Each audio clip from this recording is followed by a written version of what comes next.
Welcome to Your Daily Bread with Bishop Eric Kincaid Clark, where he is inspiring us to maximize our potential.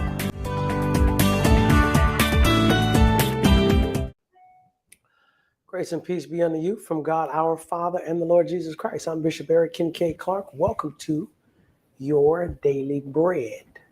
Good morning. And I'm trying to be timely today. I guess I did a little bit better. Good morning. If you're on, make some noise. Let us know that you're on. Good stuff today.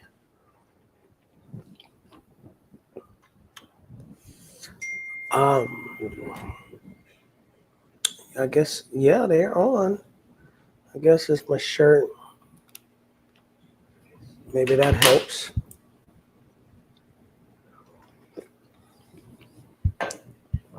Good morning, good morning, good morning, good morning.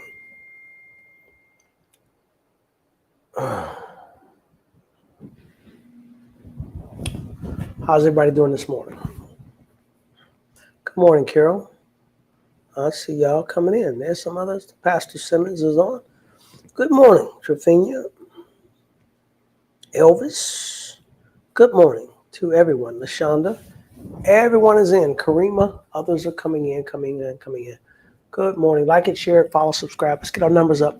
Let's have a little conversation this morning about the church's purpose today.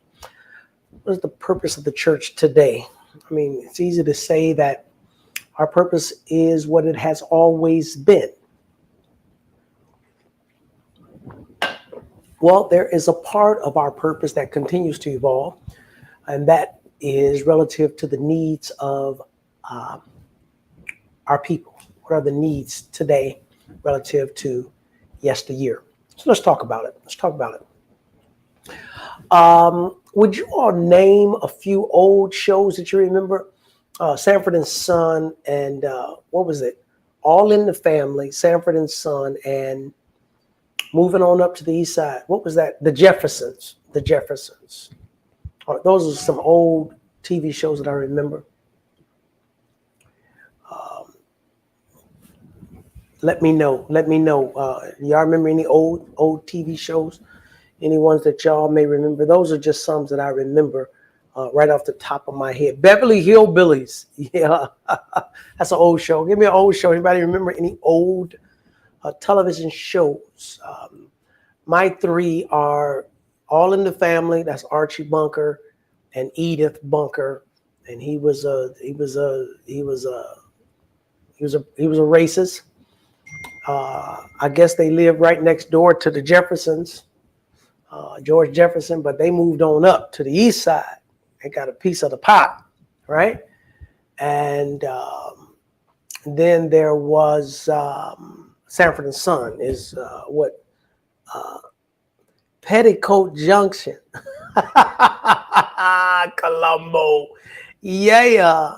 Old shows. My Three Sons. There you go. Beretta. My God. Father Knows Best. Mother Clark. That is old. Kojak. Beretta.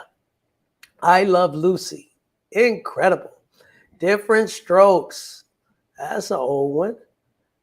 Yeah. Columbo. Man, y'all got some interesting shows. Petticoat Junction. Gilligan's Island. There you go. There was nobody black on Gilligan's Island. Every now and then they'd have some natives that were black. Kojak, Charlie's Angels, Beretta, Father Knows Best, Different Strokes, I Love Lucy, Ponderosa. Okay, Three's Company. Three is company too, right? Silver Spoons. Okay, y'all can keep coming up with them. I asked you to bring them up because if you ever see a rerun, if you ever go to one of those stations that run the old shows, I mean the real old shows, not so much old, but authentic. They run them the way they ran when they were running, like The Gong Show or whatever, right? The old Let's Make a Deal, the old Merv Griffin Show. You see the old one, right? If you listen to the content of, I don't know what the show was, but it was it was time appropriate. A lot of the colors that they used to decorate the sets, the styles, the fashion, the verbiage, the words, what's on, what's up, right on, soul brother. You know, they would use verbiage and words that was relative to that time. And then the issues that they were dealing with were relative to the time. Remember the theme song of Archie Bunker, um, they didn't need no welfare state. Everybody pulled their weight. Guys like me, we had it made. That's the white guy. Those were the days. He was talking about how the world is changing and integration is happening. Black people are coming on the scene, and it used to be white power, white supremacy, white is right, white, you know, an America that was created by racism. And he was a reflection and his thoughts and his ideas. And they tried to show how he became progressive over time. But that was the content of that era. That was what it was. And some of y'all mentioned some different old shows, the Mod Squad, right? Joker. I see you. Julia, I don't remember that old show. On the Heat of the Night, or In the Heat of the Night, Betty Buchanan. In the Heat of the Night. Okay. Newlywed Game, right? You have these old shows that came out.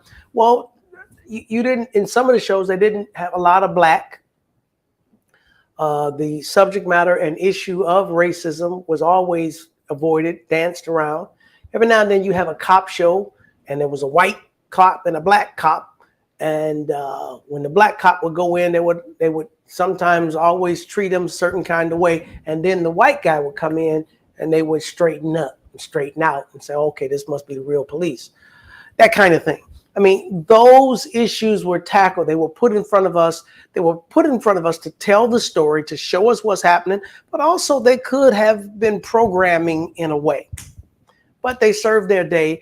And today, if they put those shows on, we could watch them and enjoy them from a historic perspective,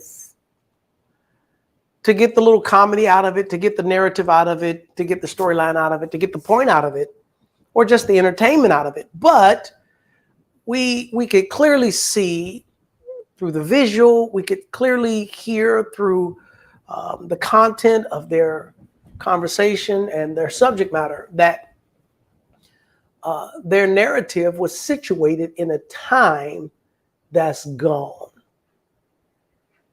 The problems back then have morphed. They have changed. They are very similar. Racism still exists. Oppression still exists. Poverty, crime, all that stuff still exists, but it morphins. You know, they weren't doing cyber crimes. Nobody was stealing your identity.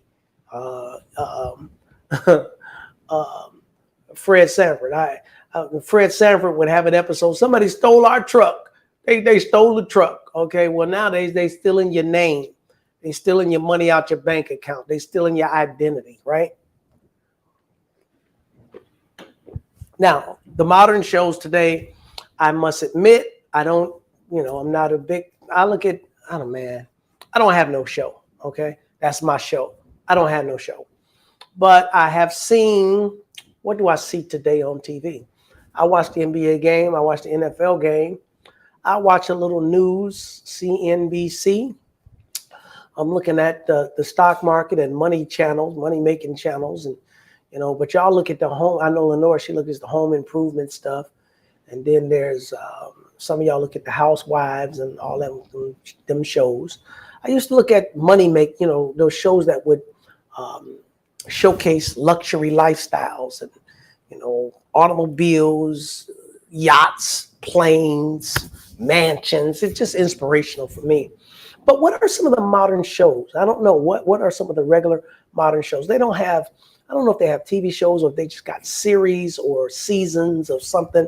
But what are they watching now? Okay, go ahead. Somebody put the old stuff. The Little Rascals, Man from Uncle. Y'all going way back. Roller Derby. I used to look at Roller Derby too, Keitha. Absolutely. Get Smart. Miami Vice. That's an old one. Cheers. Okay, y'all done went deep on me, man. All right. What are the new shows? What are the new shows? Any new shows? home and garden shows, the development shows, the housewife, ghetto fabulous shows.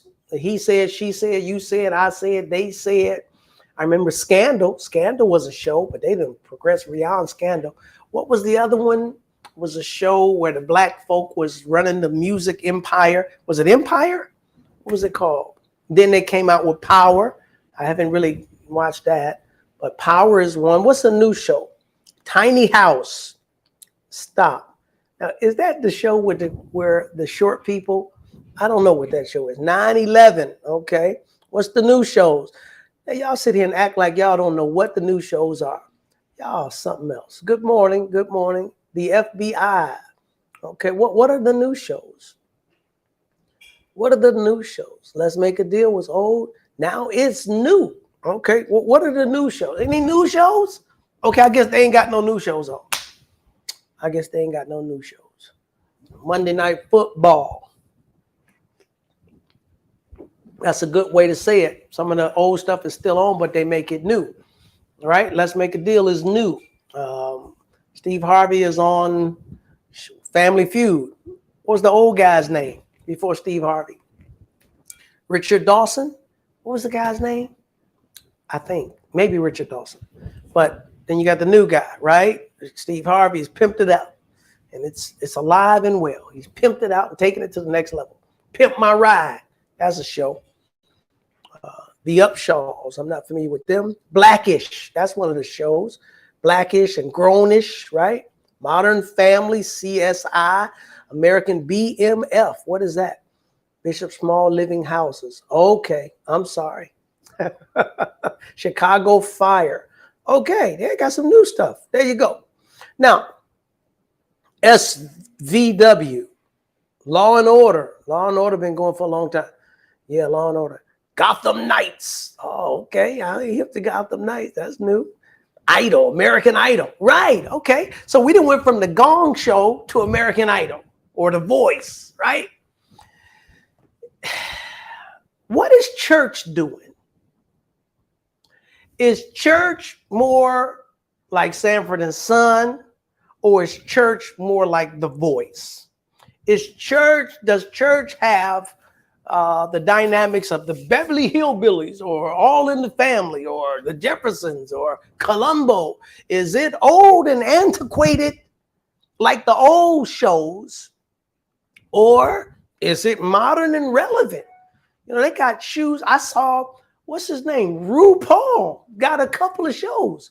One show he's a man, another show he's a woman. Go figure that. Go figure that. And there's an interesting game show. And when he dressed like a man, bruh, be clean as the Board of Health. Like, man, where'd you get that stuff from, bruh? I know they make it on him and this, that, and the other, but whew, super clean. And then he turns it to the woman. He does his thing.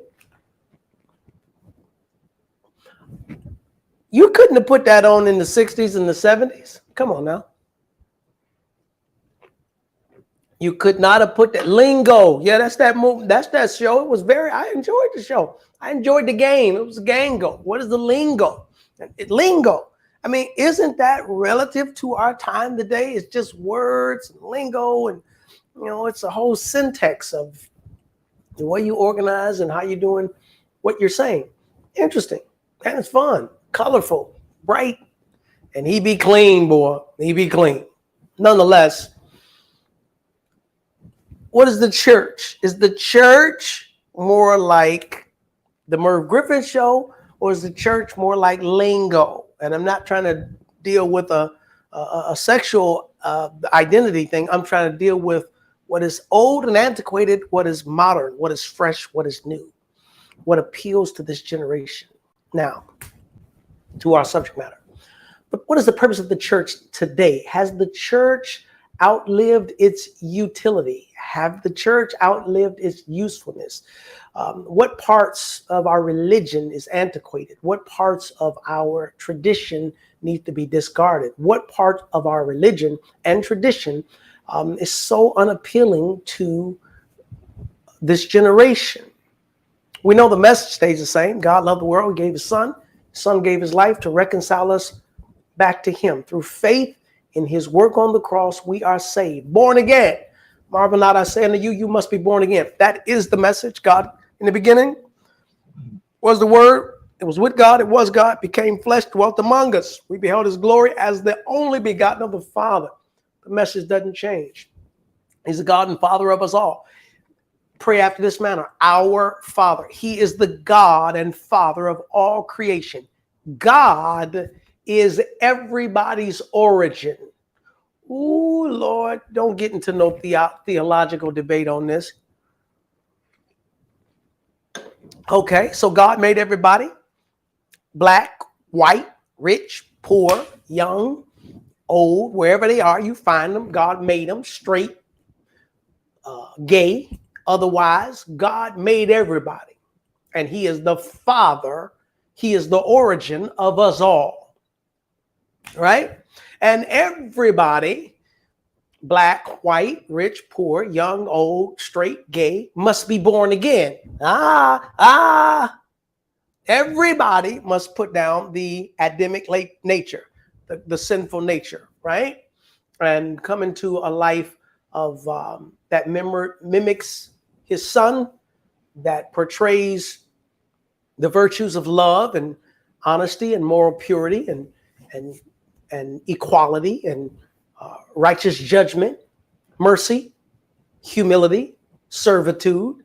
Wonderful, wonderful attributions. We're all trying to birth the fruit of the Spirit: love, peace, joy, long suffering, patience, faith, temperance, right? Okay, we got that. That doesn't change. Message doesn't change. The understanding of salvation doesn't change. But do we still look like the Mod Squad? Like, do we still look like Gilligan's Island? Okay, where's the integration? Because that's all white.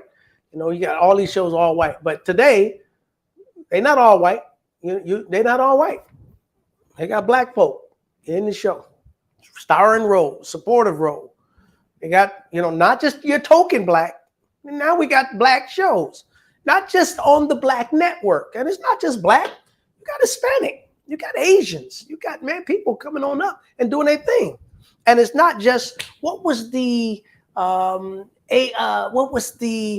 Taxi? It was called Taxi, where America began to showcase the lifestyle of the Puerto Rican or of the Spanish speaking, Spanish American, right? Taxi, because they had Laca, he's a foreigner, but they had the other Spanish guy, right? And they had white guy and they had a black guy. Taxi. Look at integration coming on up, right? Starsky and Hutch. A lot of cop shows. That was big back in the day. Cop shows, right?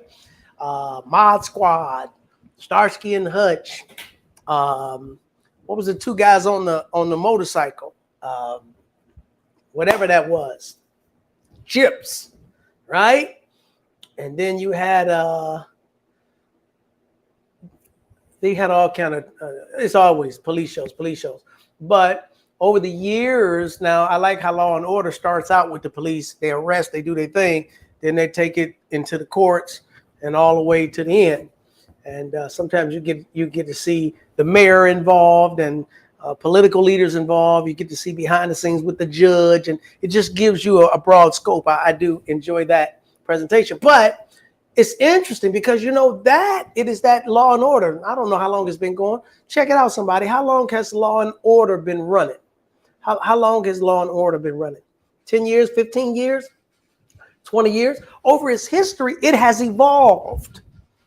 And now we have, what you call, what is the unscripted dramas, what they call reality shows, right?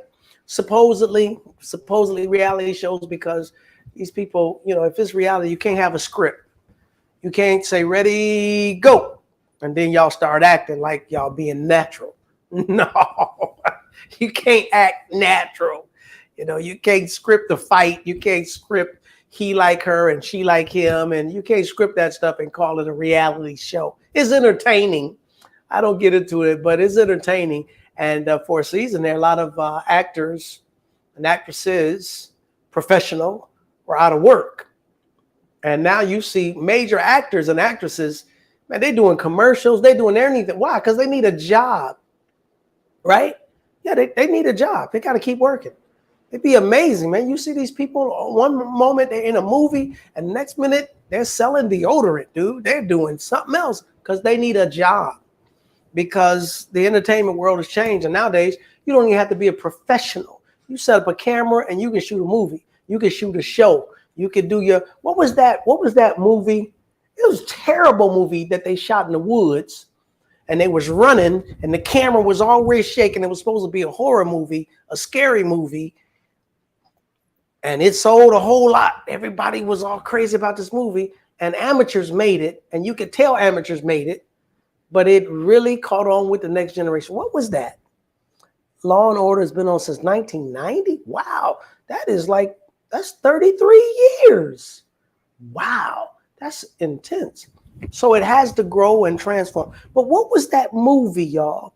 What was that movie that they shot? It was like, it wasn't Friday the 13th. It wasn't, I don't know, the Dream Chasers, but it was this movie. They were just running through the woods, and they were showing, and it was like, I forget, man. Y'all, horror people, y'all should know this. Y'all should know this. But it changed the game, because then it opened up the door for a lot of amateurs to say, just make your movie. It ain't got to be perfect. It ain't got to be cinematically perfect, lighting perfect. You need the best actors. Just do your thing. And it just started changing the game.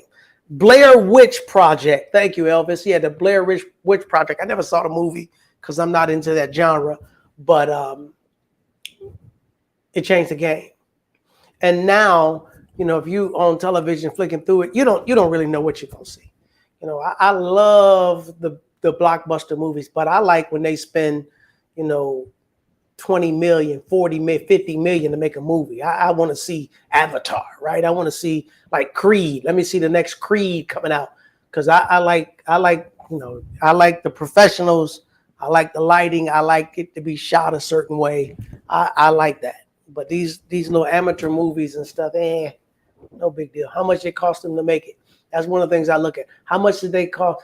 They $800,000 budget. That's gonna be junk.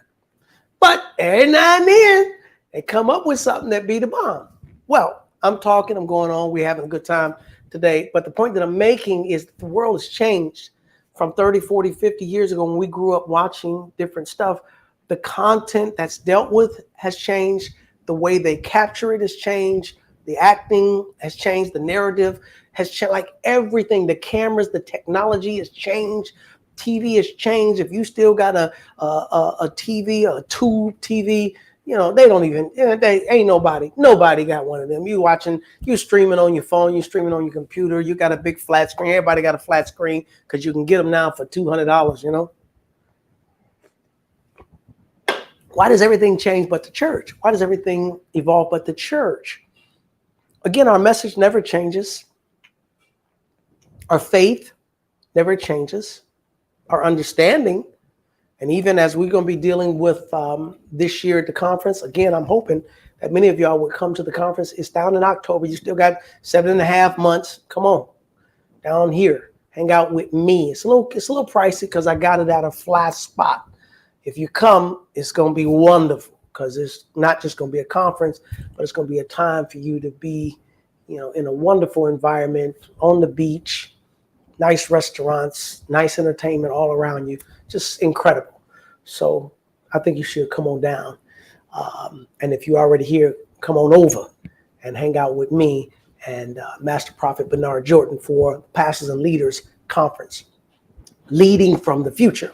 And this is some of the content that we'll be dealing with. We'll be talking through some of this stuff. That is the church relevant today? Why don't young people come? Why do they turn 16, 17, 18? And when the parents no longer make them come to church, why don't they come anymore? And so what the church does is it keeps trying to modernize. So we make the music, you change the music, and sometimes the music be pushed so far, there's no distinction between what is worship music, religious music, spiritual music and what is secular music. Sometimes there is nothing, there's nothing that you can't see. You can't see what the difference is. You got me? Yeah, man. Yeah. So, I mean, is that what we need to be doing? Is that what we need to be doing? Or do we need to be standing in front of the people, juggling, break dancing, and doing all kinds of stuff? So I've been having a good time now. Let me see if I can say something that makes sense. You like the cooking shows, Betty Buchanan? All right, you watch it with all those cooking shows. Yeah, they bake cakes, right? I saw something the other day that's baking all kind of crazy stuff, right? Okay. Now, let me say something that I think is a little weighty. The church, more importantly, does not need to look like the 60s, the 70s, the 80s, the 90s, but the content of which it deals with has to be relative. When you take a look at the 60s, and we can even go back, this African American History Month, you know, the church was utilitarian. It was like a utility. It was a place where a lot of Black people met, and the purpose of the church is to save souls. But because the people were meeting, they were also dealing with the problems of their day. So when you got the NAACP, or you have the different social movements, political movements, civil movements, they was marching, and they would organize at the church. They were trying to get different rights, voting rights. They would organize at the church. They would champion a certain cause. They would organize at the church. And coming up through the years, whatever the issues were, the church became a meeting space or a house of conversation where we would begin to talk through and deal with those issues. So, yeah, we preached the gospel and created faith, but almost parallel alongside of that which is spiritual, bringing people to the Lord through faith in Jesus Christ, we would deal with social issues, political issues, family issues, epidemics, drugs, police brutality, incarceration of Blacks, just on and on and on. Whatever the issues are, we would just keep on dealing with them.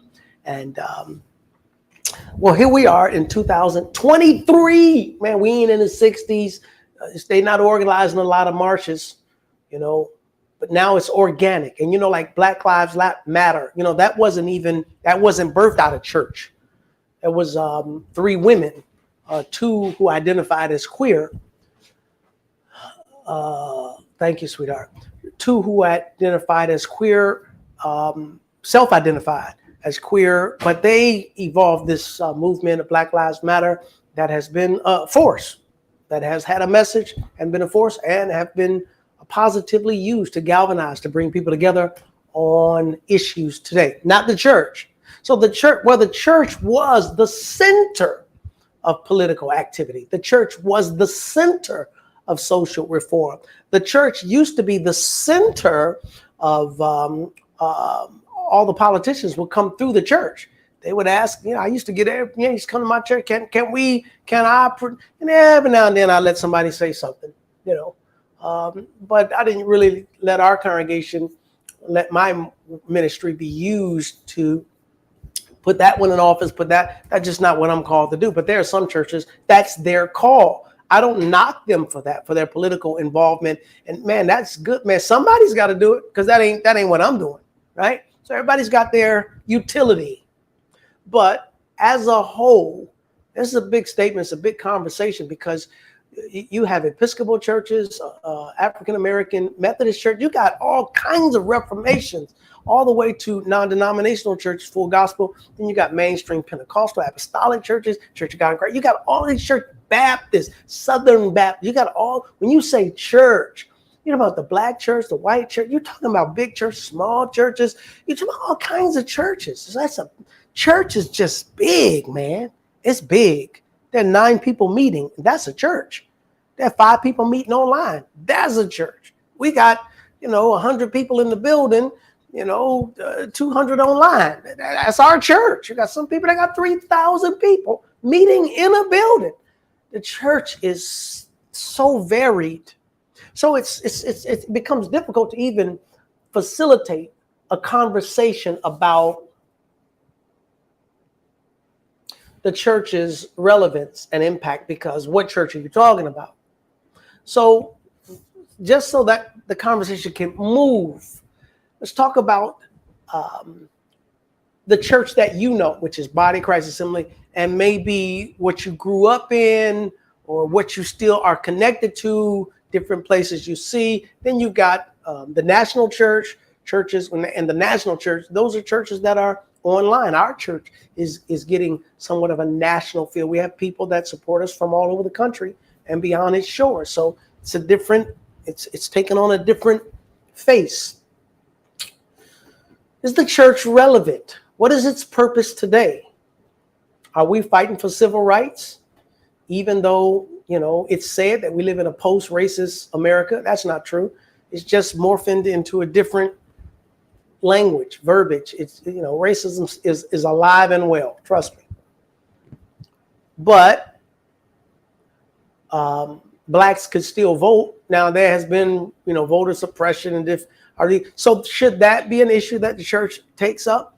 Voter suppression. So we use our energy to fight against voter suppression.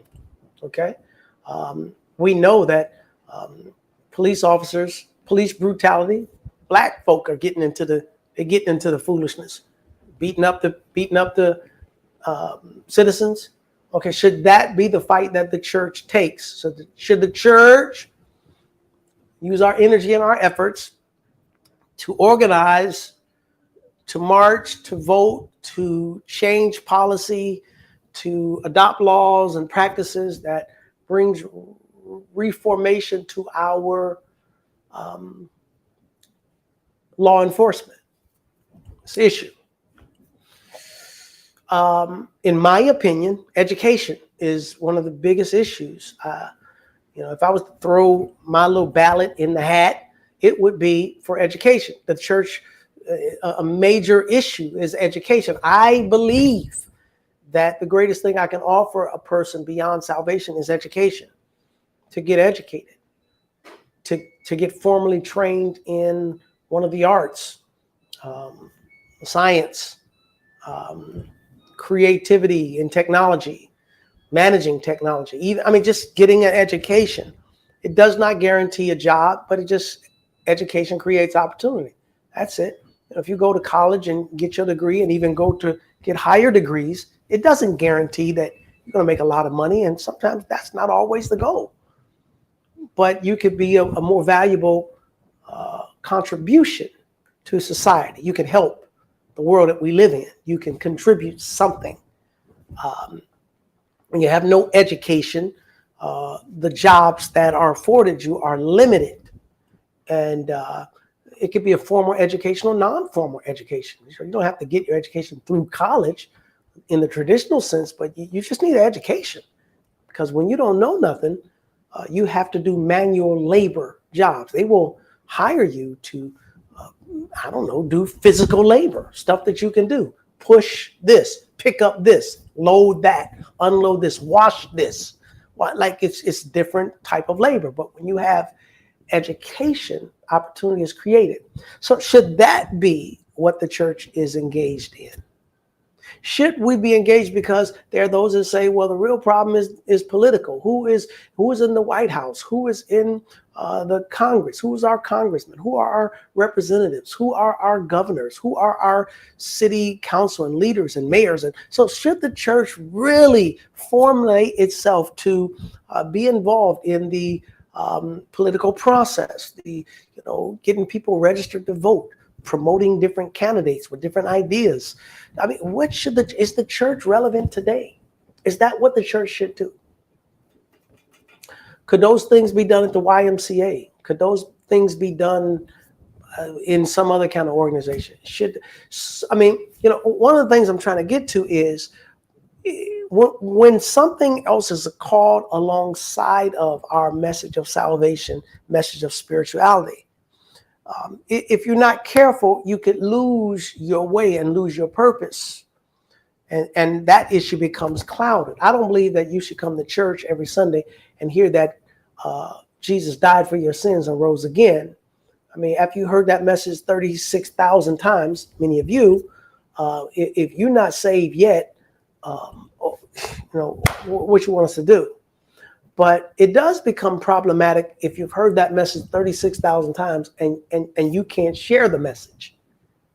If you heard the message 36,000 times and you embrace the message, but you don't live the message, or you've heard the message 36,000 times and you can't explain the message to others, or you don't explain the message to others, that becomes problematic. So, I wish I had more time. I'm out of time, but I wish I had more time to talk through the relevance of the church.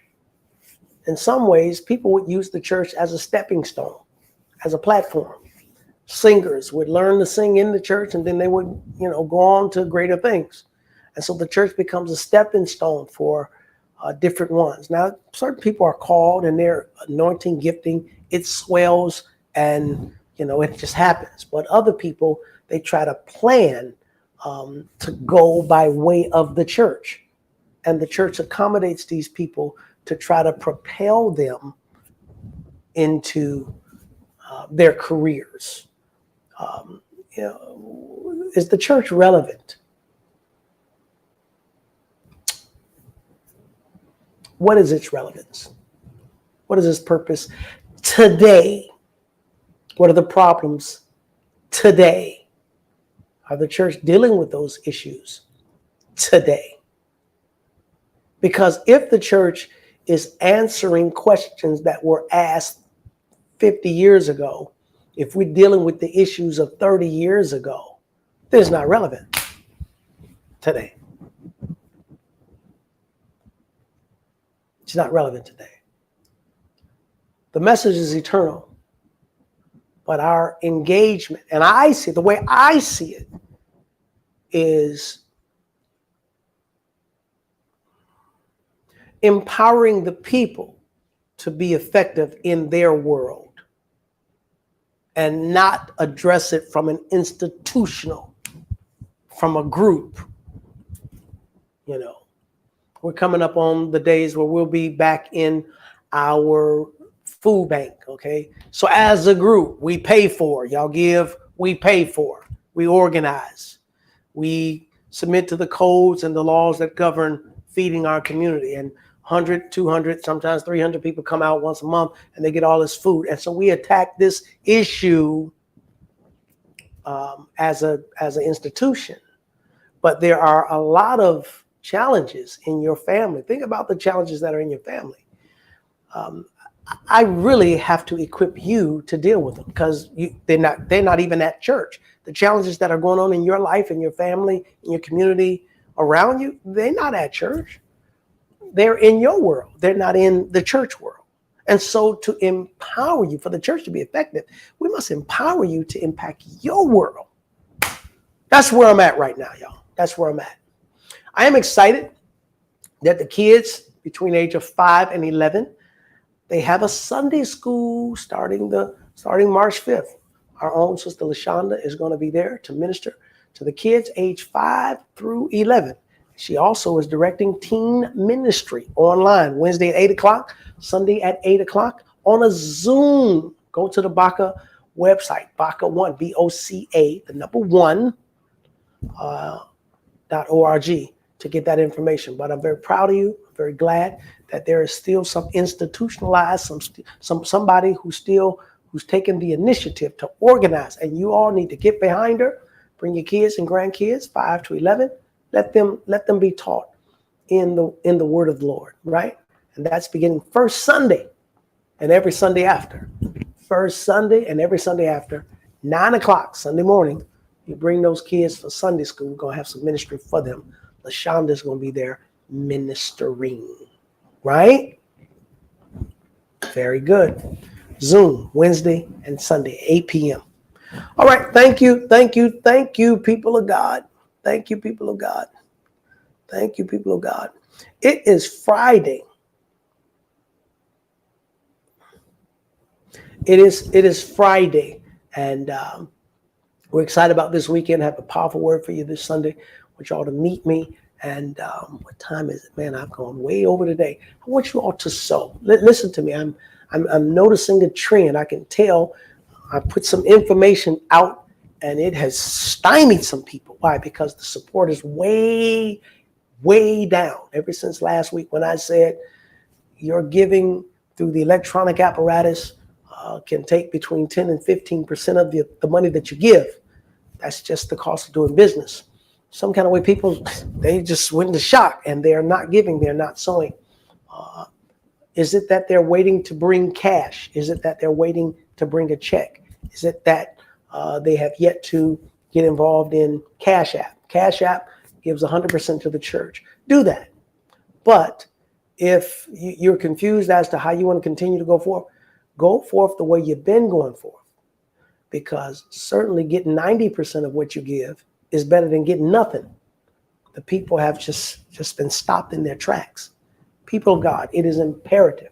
Those of you that are members, that have partnered with us, that have committed to this ministry, your giving is imperative. You have to do it. You have to do it. You have to honor the Lord. You have to keep seed in the ground. Keep walking under an open heaven.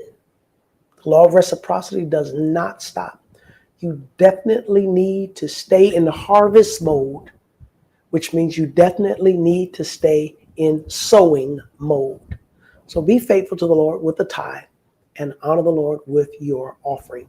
On today, I ask as many of you that can, sow a $20 seed today. Sow it today. You got your tithe. Honor the Lord, navigate and honor the Lord. If you want 100% of it to come to the church, then sow cash, sow a check or money order. You can send your money order to money order or Cash App. The church. Felice, if you can have that Cash App information up so the people could sow. You give $100, $100 goes straight to the church. But when you use your, text by giving, when you use your integrated into the system that's at the church, you can do that. It's fine. It's just that there are a lot of fees and they keep on going up on the fees. That's the only reason I'm bringing it up, because it started out very minimum. But man, after about 7-9 years of it, it has gotten so high that, for those that are savvy and see the game, we see the game. Okay, we see how y'all doing. We're going to let our people know. Y'all can still give cash, check, or Cash App the church, and we'll receive 100%. Nonetheless, what's more important is that you give. You got to keep giving. Amen. All right. I love you. I love you, love you, love you. Can't wait to see you this weekend. Until then, peace to the family. Attention, all parents. There will be in-person Sunday school at 9 a.m. for the ages of 5 to 11, starting Sunday, March 5th. Also, join us for our teen service Zoom meeting for the ages of 12 to 18. This will be held every Sunday and Wednesday at 8 p.m. See you there. Join Bishop Eric K. Clark and Dr. Bernard Jordan for the Pastors and Leaders Conference. The conference will be held in Fort Lauderdale, Florida. The theme, Leading from the Future. The dates for this event, Thursday, October 5th and Friday, October 6th, 2023. The place for this event, the Hilton Fort Lauderdale Beach Hotel. Registration is $1,000. Visit our website for more information. Book your conference trip now.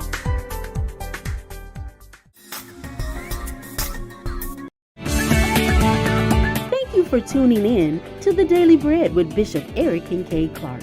Remember to like us on Facebook, YouTube, and share this word with your family and friends.